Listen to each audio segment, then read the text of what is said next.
Good morning, everybody. My name is Fabio. I'm the marketing manager at VIS. Here we are with our CEO, Adamo. How are you doing, Adamo, today? Wonderful. Good to see you, Fabio.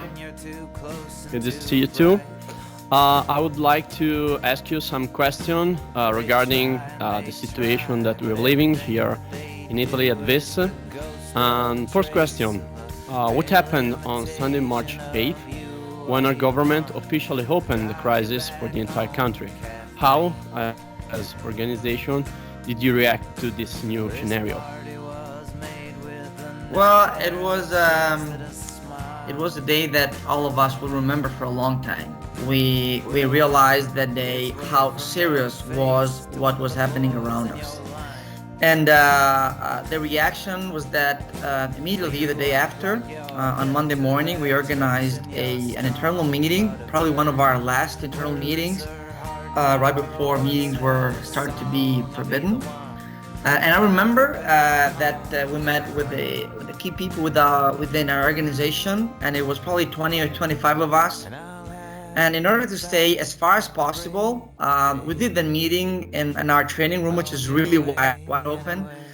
And it was unique because we purposely sat very far away from one another, and it felt so strange to see the people you work with every day and not being able to just even shake hand or Yeah, see each other face to face, because we didn't want to, but we knew we needed to stay away from each other, and that was yeah, a really strange feeling.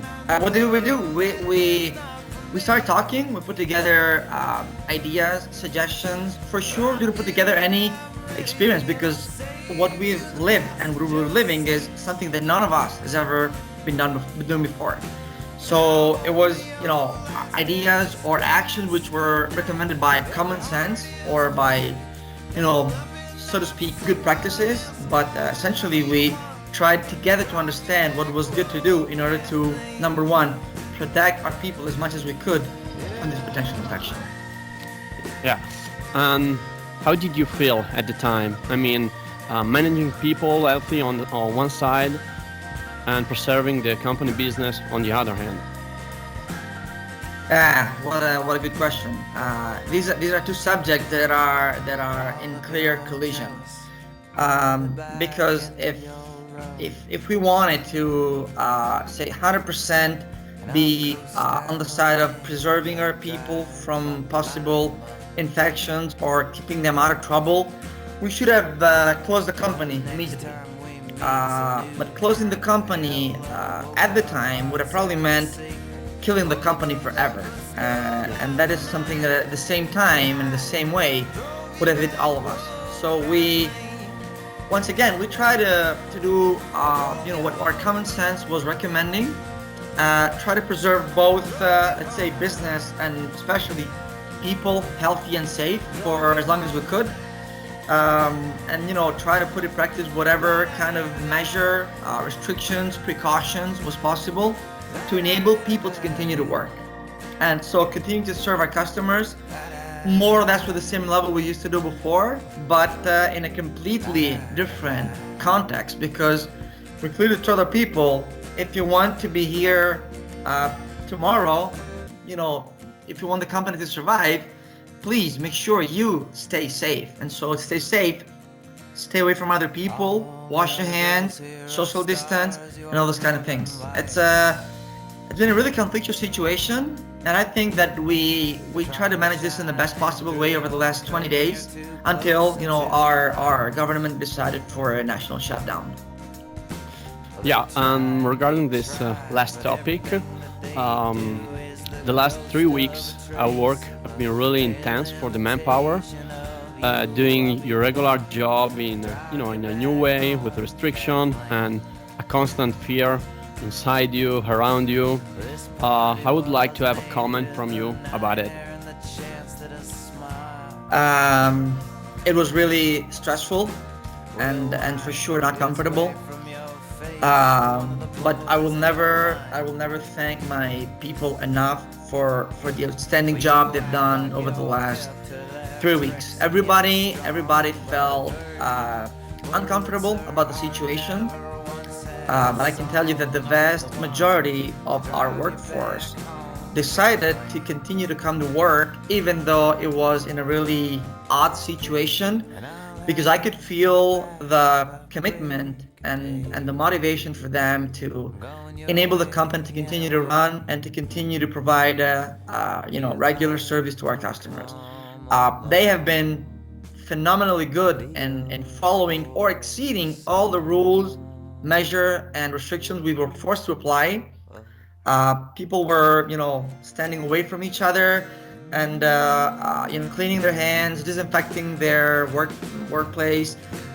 They've been amazing, especially because we didn't have from day one all the protective measurements, the protective personal equipment which we wanted to equip them with.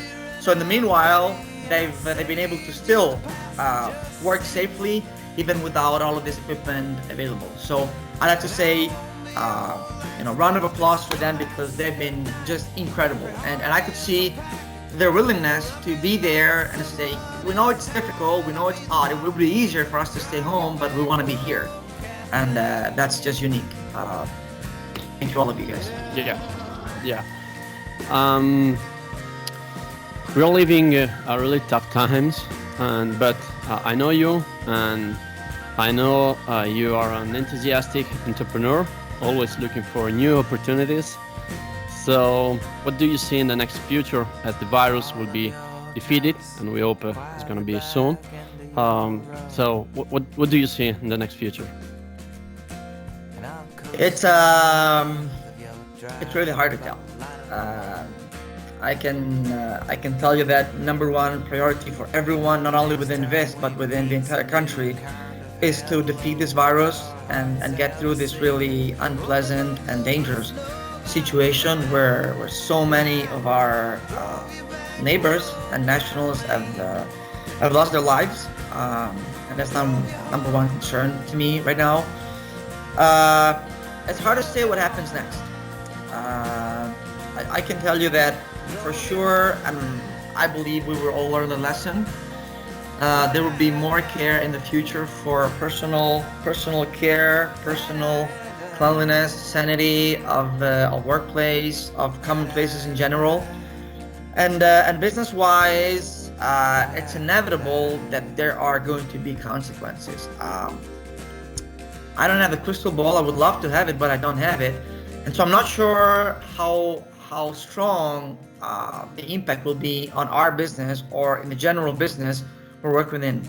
So the hydraulic industry, or rather than the agricultural business, the earth moving industry, the man lifting, similar to what happened in 2009, but for different reasons. I believe this will be a turning point, and there will not be a way back from this point. Market will change, even the balance between probably the weight that each market is having today in the world scenario, it'll be different. There will be opportunities for those companies which will have been able to efficiently and successfully get through this crisis. We're trying to do whatever we can to make sure that VIS will still be here tomorrow and still be in business. And if there are opportunities, we will try to catch them.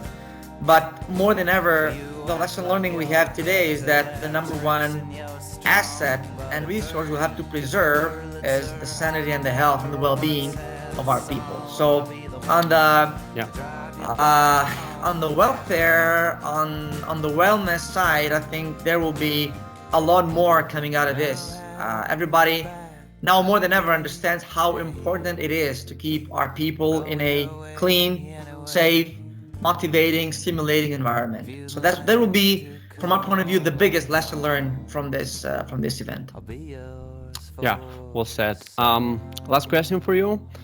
This online broadcast will be a recurring appointment to stay in touch with our communities of customers, suppliers, employees, and people around us. Before we say goodbye to each other, you want to say something to them? The only thought that comes to my mind right now is one word. It's thank you. Thank to all of you, because you never left us alone during all this time. Not our associates, not our suppliers, not our customers. We know that we have created disturbances. We know that we haven't provided a 5-star service, which is our target. But I saw a whole lot of open-mindedness, patience, and understanding for the difficult situation we're all living. Most of the people we speak to, even non-Italians, are living a very similar situation. So I think it was easier for them to understand this because this is a common problem. But once again, I'd like to thank everyone for the humanity you have displayed. This was really appreciated. And in the end, companies are made of people, and we emphasize a lot the personal and human part of our relationships. So thank you once again for having proved to us that this is also what matters to you. So that's my message to all of you. Thank you once again. Thank you, Adamo. Thank you for this first broadcast. I'll talk to you soon in the next episode, and take care to everybody and stay safe. Bye-bye. Absolutely. Everybody stay safe and stay home. See you soon, guys.